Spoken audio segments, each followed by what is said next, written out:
তো আল্লাহ বললেন আফালা ইয়ানজুরুনা ইলাল ইবিলি কাইফা খুলিকাত, উটকে কিভাবে আমি তৈরি করলাম এটা একটু দেখতে পারে না ওরা? আরে উটের দিকে তাকালেই তো ওরা উটের মালিক আমি আল্লাহরে খুঁজে পাবে। উটের কথা আল্লাহ কেন বললেন? উট হচ্ছে এমন আজীব একটা প্রাণী যেটা প্রাণী বিজ্ঞানীদেরকে হয়রান করে দিয়েছে। আল্লাহু আকবার, আপনি অবাক হবেন উটের যে ফিচার আল্লাহ তাআলা দিয়েছেন।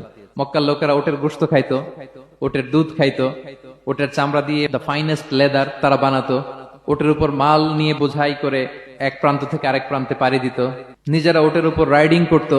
এবং উট হচ্ছে এমন প্রাণী যেটা একসাথে 1 মাস না খেয়ে বেঁচে থাকতে পারে। 1 মাস পানিও খাওয়া লাগবে না, খাবারও খাওয়া লাগবে না। প্রাপ্তবয়স্ক একটা উট একসাথে 200 লিটার পানি খেয়ে ফেলতে পারে। এবং উটের পেটের ভিতরে একটা স্পেশাল ওয়াটার চেম্বার আছে, ওই চেম্বারে রেখে দেয়, যখন লাগবে ওইখান থেকে নিয়ে নিয়ে বেঁচে থাকে। 1 মাস না খেয়ে বেঁচে থাকে কি করে? উটের পিঠে দেখবেন একটা কুজ আছে, এই পুরো কুজটা হচ্ছে চর্বির আধার। ওটের যখন খাবার থাকে না মরুভূমিতে, মাসের পর মাস যখন চলে, ওই চর্বি থেকে এনার্জি নিয়ে সে মরুভূমিতে চলে, সে না খেয়েও বাঁচতে পারে।